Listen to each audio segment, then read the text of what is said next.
¿Alguna vez se han preguntado, ¿realmente el aborto debería ser legal? Bueno, realmente este no es el cuestionamiento principal, ya que este cuestionamiento trae varios cuestionamientos detrás de sí, como por ejemplo, ¿el feto a abortar es un ser humano o no? Entre muchas otras más. Hoy presentaré mi postura, que es la aristotélica atomista, y cuál es el argumento en contra del aborto. Así que sin más dilaciones, presentemos el argumento pro vida aristotélico. Bueno, en primer lugar, para introducir el argumento necesitamos saber qué es la teleología o el fin natural de las cosas. ¿A qué se refiere Aristóteles con el fin natural de las cosas? Bueno, se refiere a que las cosas naturales tienden a un fin. Un ejemplo de esto podría ser una semilla, que el fin natural de la semilla es ser luego una planta o un árbol. U otro ejemplo, el electrón, que su fin natural es sentirse atraído por el protón. Como vemos, la naturaleza tiende a fines. Y bueno, esto nos lleva al segundo punto. Bueno, como el ser humano es un ser natural, podríamos decir de que tiene un fin natural. Según Charles Darwin en El origen de las especies y la teoría de la evolución planteada por este mismo, el fin natural del hombre es la reproducción y la sobrevivencia. Con esto vamos al tercer punto, que sería la existencia de los derechos humanos. ¿Cómo se fundamentan los derechos humanos? Muchos se preguntan. Bueno, según Aristóteles, los derechos humanos existen para alcanzar de manera más fácil y alcanzar el estado máximo de nuestra naturaleza, el fin natural. En resumen, podríamos decir de que existen los derechos humanos para alcanzar el fin natural de las cosas de manera más simple y más fácil. Porque yo no puedo sobrevivir y reproducirme si alguien viene y me mata. Tampoco puedo sobrevivir ni reproducirme si no me dan agua ni comida. Porque si alguien viene y me mata, no podría reproducirme ni tampoco podría sobrevivir, porque la sobrevivencia se trata en la vivencia de la propia especie. Y si alguien mata a esa especie, está muerta prácticamente. Y si no como ni tomo agua, tampoco podría sobrevivir ni reproducirme, porque para reproducirme necesito estar vivo, y para estar vivo necesito comer y beber. Lo mismo pasa con la sobrevivencia. Uno para sobrevivir necesita estar vivo, pero si alguien me mata, prácticamente no estaría vivo y estaría muerto. Entonces no estaríamos alcanzando nuestro fin natural. Esto nos lleva al cuarto punto. ¿Es el ser por nacer, el feto o el cigoto, un humano? Bueno, para esto primero tenemos que saber tres conceptos. Primero, ¿qué es el acto? Segundo, ¿qué es la potencia? Segundo, ¿qué es la sustancia o la esencia según Aristóteles? Ok, definamos qué es ser en acto. Ser en acto es ser lo que la cosa es actualmente, en este mismo instante y en este mismo momento. Y ser en potencia es lo que la cosa puede llegar a ser. Bueno, un ejemplo de esto podría ser una semilla. Una semilla es una semilla en acto. Lo que es ahora mismo es una semilla, pero en potencia puede llegar a ser un árbol. O un ejemplo más otaku, digamos. Un Pikachu es un Pikachu en acto, pero en un futuro en potencia puede llegar a ser un Raichu. O por último, el ejemplo más clásico. Un huevo es un huevo en acto, pero en potencia puede llegar a ser una gallina o un pollo. Pues bueno, ya tenemos en claro qué es el acto y la potencia. Ahora falta definir qué es la sustancia o la esencia. La esencia es lo que hace ser a esa cosa lo que es. Como por ejemplo, según Aristóteles, la esencia del humano es ser un animal racional. Con esto entra lo que es sustancia y accidente. Por ejemplo, la sustancia, la esencia del ser humano, según Aristóteles, es ser un animal racional.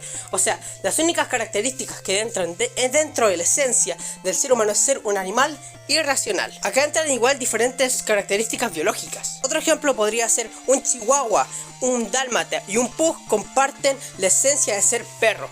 Todos, por ejemplo los humanos, comparten la misma esencia, que es la humanidad, pero no todos somos iguales. Entonces ahí nacen los accidentes. Por ejemplo, un accidente en un perro dálmata es tener manchas, o un accidente en un pug es tener ciertas formas características medias redonditas o digamos bastante arrugadas.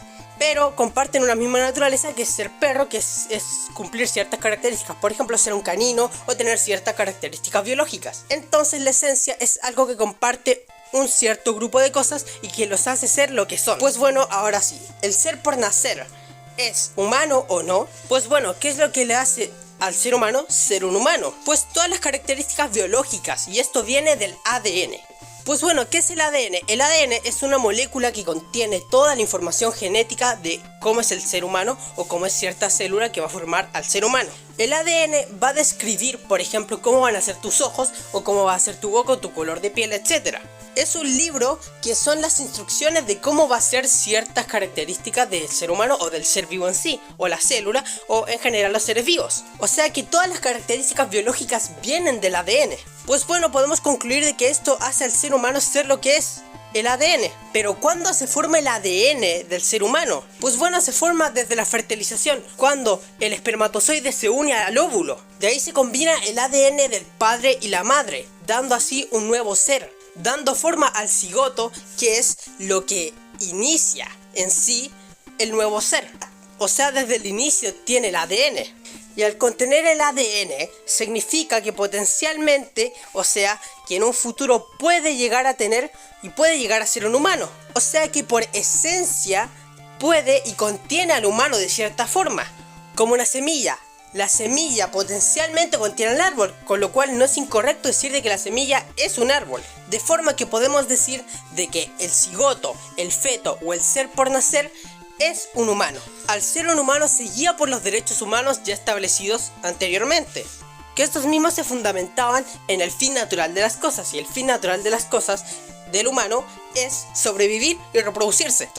Pero si matamos y le quitamos la vida, o potencialmente le quitamos la vida a ese cigoto, a ese feto, le estamos quitando el derecho, o sea, el fin natural de reproducirse y sobrevivir. Ya que si está muerto o lo destruyen completamente, en un futuro no puede reproducirse ni tampoco puede sobrevivir, de forma que esto va en contra de los derechos humanos.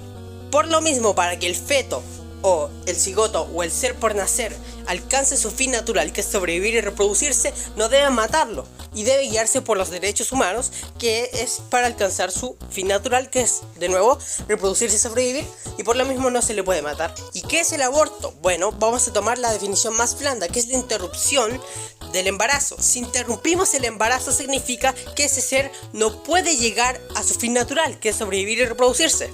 Por lo mismo, está mal éticamente y estamos violando los derechos humanos.